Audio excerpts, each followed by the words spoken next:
Hi friends, బాగున్నారా? మీరు ఎంతో బాగుండాలని కోరుకుంటాను. ఈ రోజు మన ఛానల్లో దొండకాయ కర్రీ చేసుకుంటాను. దానికోసం ముందుగా 1/2 కేజీ దొండకాయలు తీసుకుని సన్నం కట్ చేసి పెట్టుకోను. తర్వాత ఒక ఉల్లిపాయ తీసుకుని అది కూడా సన్నం కట్ చేసి పెట్టుకోను. ఇప్పుడు ఈ కూర కోసం స్టవ్ వెలిగించుకొని బాండ్లు పెట్టుకోవాలి. బాండ్లు బాగా వేడైన తర్వాత ఆయిల్ వేసుకోవాలి.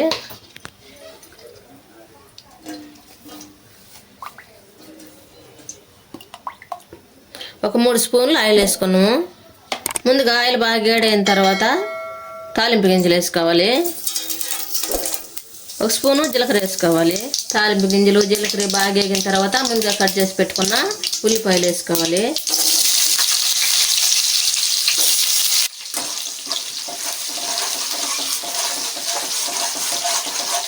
ఈ మొత్తం ఆయిల్ బాగా కాలేటట్టుగా గింటితోటి కలుపుకోవాలి. ఉల్లిపాయలు బాగా ఈ విధంగా గోల్డ్ కలర్ వచ్చిన తర్వాత ముందుగా కట్ చేసి పెట్టుకున్న మన దొండకాయ ముక్కలు వేసేసుకోవాలి. ఈ మొత్తం కలుపుకోవాలి.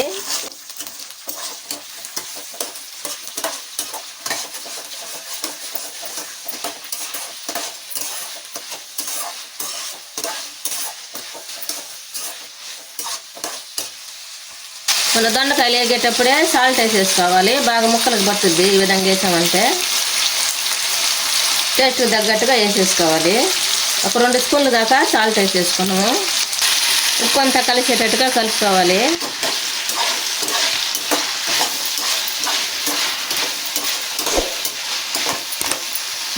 ఇప్పుడు మూత పెట్టి ఉడికించుకున్నాం. దొండకాయలు ఉడికినయలేదో మూత తెచ్చుద్దాం. మధ్య మధ్యన కలుపుకోండి. అట్టాగే మూత వేసి పెట్టబాకండి, అడుగు అంటుకుంటుంది.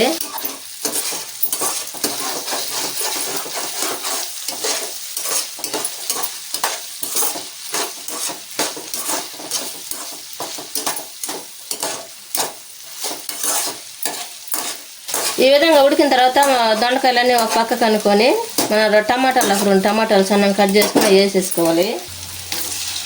ఇప్పుడు మూత పెట్టి ఉడికించుకోవాలి. టమాటాలు ఉడికినలేదో మూత తెచ్చి చూద్దాం. ఈ విధంగా మగ్గాయి కదా, ఇప్పుడు మొత్తం కలిపేసుకున్నాం. చూసారా ఈ విధంగా మగ్గతాయి. ఏ విధంగా ఉడికిస్తున్నామంటే మూత పెట్టి అచ్చంగా వేసినందువల్ల బాగా ఉడికిపోతాయి. ఇప్పుడు మొత్తం కలిపేసుకోవాలి.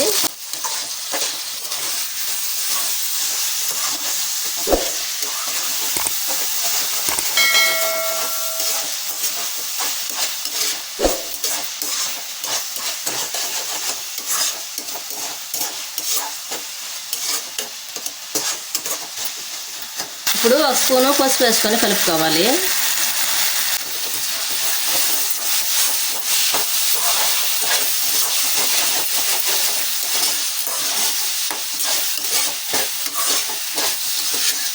ఇప్పుడు మన స్పైసీకి తగ్గట్టుగా కారం వేసుకోవాలి. ఇది మొత్తం కలిసేటట్టుగా కలుపుకోవాలి.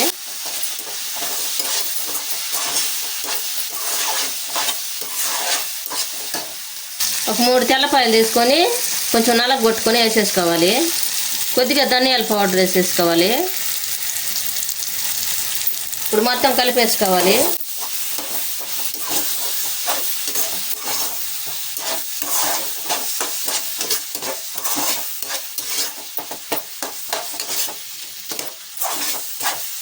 ఎంతో టేస్టీగా ఉండే దొండకాయ కర్రీ రెడీ అయింది. మీరు కూడా మీ ఇంట్లో చేసుకుని ఎలా ఉందో మా కామెంట్లో పెట్టండి. లైక్ షేర్ చేయండి, సబ్స్క్రైబ్ చేసుకోండి, పక్కన బెల్ నొక్కండి. Thanks for watching.